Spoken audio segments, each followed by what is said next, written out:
How much pressure does it take to crush 78 human beings at one time, and why famine's connected to that? As well as a story from scripture written thousands of years ago about a similar event and what happened. Good morning and welcome to the Shielded Prepper. Citizens of YouTube, this channel is committed to local, regional, national, and international stories that are interesting to a prepared mind. And the story that we have this morning is absolutely heartbreaking. There is panic happening in parts of the world. They're in civil war. There are in tribal wars. There is terrorism at the most deepest, darkest. It's so sad. This story's out of the Wall Street Journal this morning. You may have heard it. If not, send this to somebody and subscribe to this channel because we're going to continue sending this type of information out. Thank you for hitting the like button as well. Yemen crowd crush kills 78 at a charity event. 78 people at one time. Think about what had to have been going on behind the 78. And I watched the video and it was a funnel and it was so sad. And I can absolutely imagine weak, frail people that they're starving. This is the deadliest incident in years, not directed directly to the fighting of their civil war. The food problem is so significant there right now that this is now usurped as the deadliest that's not part of the civil war. The incident happened on late Wednesday in Yemen's capital, Sana'a. Each person was set to receive 5,000 riyals, which is equivalent to $9. They're so desperate. They are in the middle of the streets, in the middle of the chaos, and it is a complete emergency, and it's a complete breakdown. These people are starving. This isn't genocide.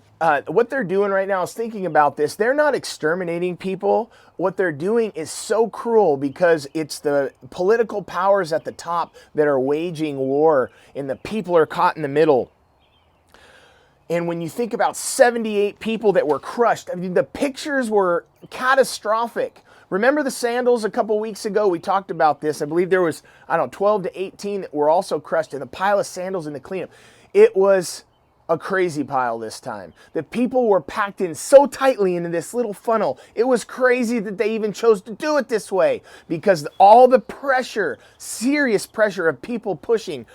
What happened was one of the tribal gangs or the militia that's there, in order to control the crowd so that they didn't crush, they shot their rifles into the air, and one of these donkeys shot a power transformer, exploded, caused a panic, and everyone dispersed, and many of them had only one way to go, which was there, and it crushed 78.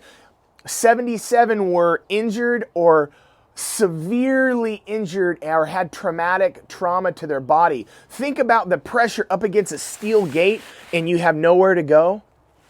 You ever, for those of you that maybe grew up playing football or have ever been in a dog pile or pig pile, whatever they called it, I have, and I've been under a dozen people at one time, and that's uncomfortable if you're caught in a precarious situation. If they don't get off soon, like you start to feel panic and suffocation, feelings of suffocation, and they compressed, and it took a long time for these people to be unraveled and moved, and it was all around food and money and the scarcity, and they were fasting and looking to break their fast. These people are eating once a day, once every other day. They're already in an extremely fasted condition, and there's more pressure put on them, and they find some relief. If I go stand in line for $9, I'm going to have some relief, and you show up, something traumatic happens, and you get crushed.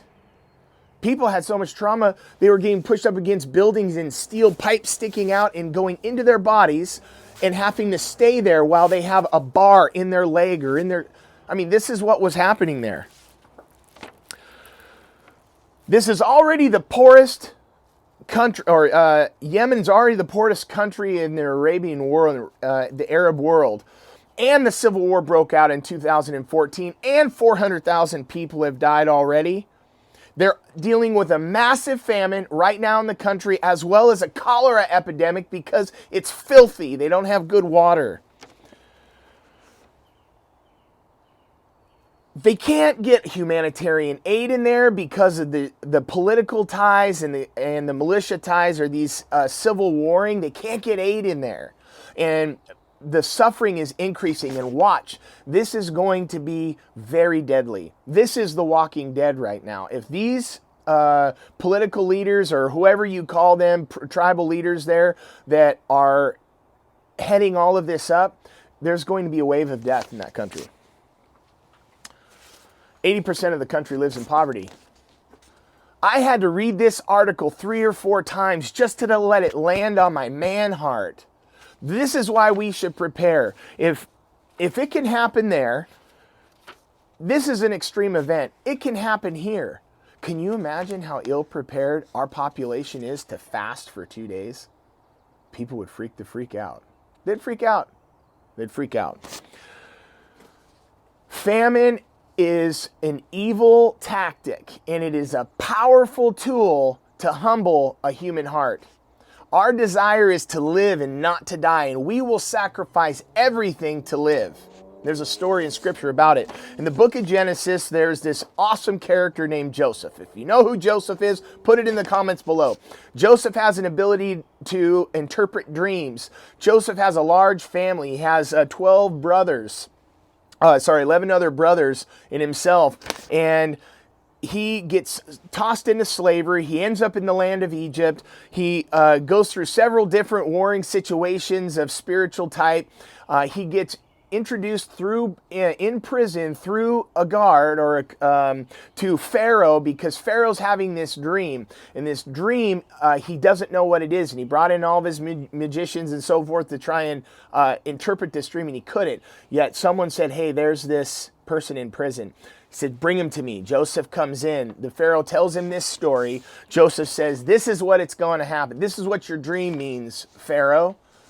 And it basically, I'm going to distill this down because I intend on getting into the points of the famine. He says, this dream means that for the next 7 years, it's going to be 7 years of plenty, of amazing harvests, and there will be no sorrow in the land because there will be enough for everyone. Plus, the 7 years following, the famine will be so great and so powerful that it will erase the memory in the people that lived through the 7 plentiful years. It will be so painful. And this is what Scripture says in Genesis 41, verse 30. And there shall arise them 7 years of famine, and all the plenty shall be forgotten in the land of Egypt. So all their surplus shall be forgotten in the land of Egypt. And the famine shall consume the land, and the plenty shall not be known in the land for reason of the famine following the years of plenty. For it shall be very grievous. 3 things happened. When Joseph had the years of plenty, he was tasked to store up 20% of the production within the nation at the time of Egypt. And it was so much production that these fields produced bumper crops, and they saved 20% of it. And the heaps and the piles, they had nowhere else to put the grain. It was so big they stopped counting it. It was, Scripture references, it was greater than the sands of the seashores, the kernels of corn. It was greater than the sands of the seashore. They had a massive amount. And they ended up feeding the known world at the time. People were coming from other lands outside of Egypt. And the famine became so great.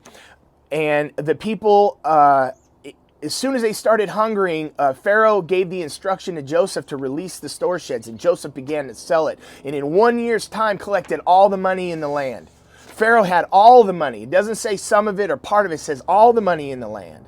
Year 1. Year 2, the people go back. They say, we don't have anything else. We have our land and our cattle. And Pharaoh said, okay. Joseph says, I'm going to take your cattle and all your livestock. And they don't keep these things for pets. This is for their livelihood. Collects all the cattle. All of it is now Pharaoh's. The next year comes. We don't have anything else except our land and ourselves, our bodies. And he says, I'm going to take those too. So in 3 years' time, roughly, he took all their money. These were his citizens. This is Pharaoh's people. Took all their money, took all their animals or their livelihood, took their land, and made them slaves. And then he dispersed them to the corners of the land of Egypt. And Egypt is not the pyramids, people. Egypt is not where the pyramids, it is a massive nation. And he scattered them to the lands. Pharaoh collected 20%. The remaining 80% they could use to seed their fields and feed themselves and their livestock. That happened, and they had to suffer an extreme famine that put them into slavery. To survive, that's what they were willing to give up. Famine is a tool, and hunger is a tool, and it's a spirit, it's an evil spirit that can be applied. And right now, that spiritual warfare is happening around the world, and they're attacking the weak first, and they're gaining pleasure out of it. So we must watch with our eyes open. We must prepare for our families. Put your oxygen mask on now first, and then prepare for everyone else. Protect your family. This must increase. It must not decrease. And if you start today, it's going to bless you. Talk to the Lord. If you have very little, talk to the Lord and apply it, and he will protect you. Yet if you stand still and just say, oh, Jeff Borgen will protect me. Wrong. What we're getting ready to walk into as a world over the next handful of years is going to make our jaws drop. Today's important. I bless you, and I encourage you, if you hear this, send it to somebody that should hear it. And why preparedness is important. Because as strange as it may seem for riots and crushings and stampedes of people and desperation to happen here in the United States, it only seems like it can happen in Yemen. It's happened here before. It can happen again. It can happen more severely this time, and there's a lot more people, a lot more mouths to feed. Prepare for your family. Have an awesome day. Shielded Preppers out. See you tomorrow.